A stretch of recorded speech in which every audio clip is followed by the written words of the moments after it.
안녕하세요. 월세 배당 개미입니다. 오늘은 파이어족인 제가 아직도 현금 비중이 많은 이유와 은행 예금과 현금 관리 대해서 이야기하겠습니다. 저는 지금 주식에 넣은 자금보다 많은 자금인 2억 5천 넘게 통장에 들어 있습니다. 존경받는 투자자 레이 달리오도 현금은 쓰레기다라고 말했었죠. 물론 레이 달리오처럼 자산 배분과 투자의 신급에 달하신 분이라면 현금은 쓰레기일 수도 있습니다. 하지만 제 계좌를 수익률을 보면 아시겠지만 저는 그냥 평범한 투자자이기 때문에 주식의 시기상 분할 매수를 위해서 상당한 액수를 은행에 놓아두고 있습니다.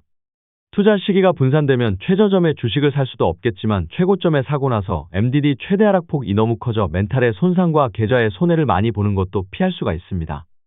저는 그냥 평범한 투자자이니까요. 남들보다 많이 먹기보다는 남들보다 작게 깨지면서 장기적으로 배당과 배당 성장을 통해 결국 패시브 인컴을 늘려 수익을 보는 안정적인 투자를 하는 것이 목표입니다.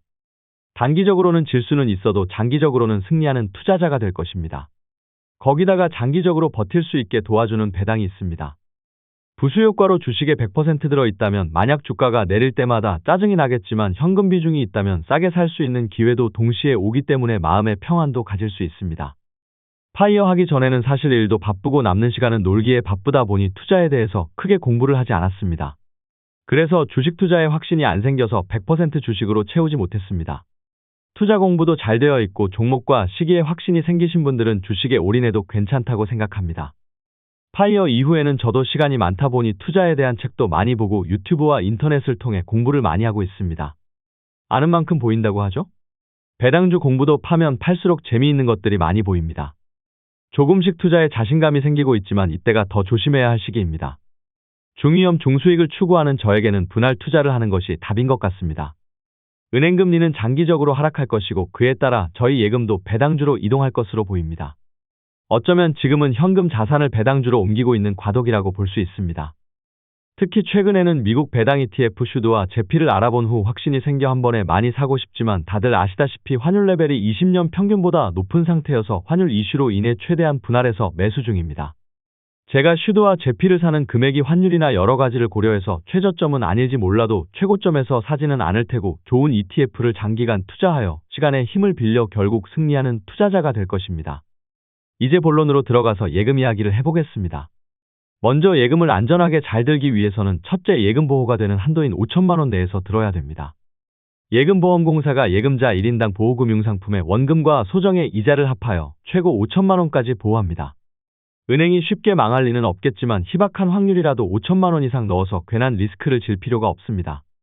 사람들이 많이들 오해하는 것이 있는데 지역농수협, 새마을금고, 신용협동조합 같은 상호 금융기관들은 예금자 보호법 미적용 대상입니다.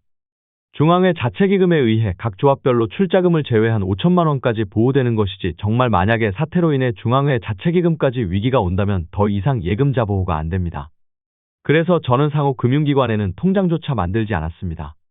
안전을 위해 1금융권 은행이나 저축은행 등 예금자 보호법에 의해 예금 보호가 되는 곳에 돈을 맡기시기 바랍니다. 참고로 우체국내금은 정부에서 직접 보증을 하고 있어 마음껏 넣어놔도 상관이 없습니다. 예금 금리 검색하는 방법은 간단합니다. 네이버에 예금이라고 치면 사진과 같은 화면이 나옵니다. 은행은 4%대 예금도 보이고 저축은행은 지금도 4.5% 이상 나오네요. 이 정도 금리면 몇 년 전에는 상상도 못한 금리입니다. 위에 은행 저축은행 부분을 눌러서 1금융권과 2금융권 모두 검색 가능합니다. 무조건 금리 제일 높은 은행에 예금을 드시기 바랍니다. 요즘은 비대면으로 계좌 개설해서 통장 하나 만드는데 그렇게 오래 걸리지도 않습니다. 저도 예전부터 계좌를 많이 만들어서 벌써 10개 가까운 숫자의 저축은행 계좌가 있습니다. 여기서 주의할 것은 한 달에 한 개의 신규 입출금 통장이 개설 가능합니다. 일단 저는 예금 이자를 0.1%라도 더 받기 위해서 저축은행에 예금을 들어두고 있습니다. 그리고 예금자 보호를 받기 위해 보시다시피 5천만 원 이하로 해서 들었습니다. 요즘 PF 대출로 인한 저축은행 위기다 뭐다 말이 많지만 최악의 사태가 발생해 저축은행이 망하더라도 5천만 원까지는 보호되니 믿고 넣으시면 됩니다.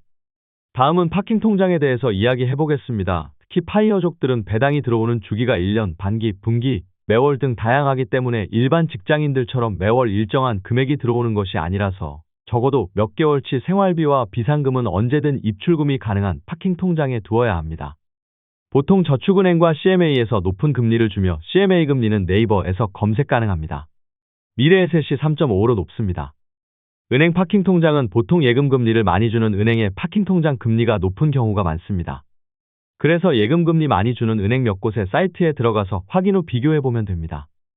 더 빠른 방법은 네이버에 검색하면 많은 재테크 블로거들이 지금 최고 금리의 파킹 통장을 정리해 주십니다.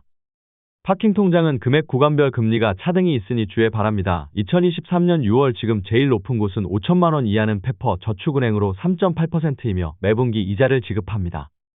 100만 원 이하는 어케이저축은행이 4.5%를 지급하고 있습니다. 500만 원까지는 3.5%를 주네요. 오늘은 제가 아직도 예금 비중이 많은 이유와 안전하고 효율적인 예금 관리 방법에 대해 알아보았습니다. 오늘도 시청해 주셔서 감사합니다. 구독과 좋아요도 부탁드립니다.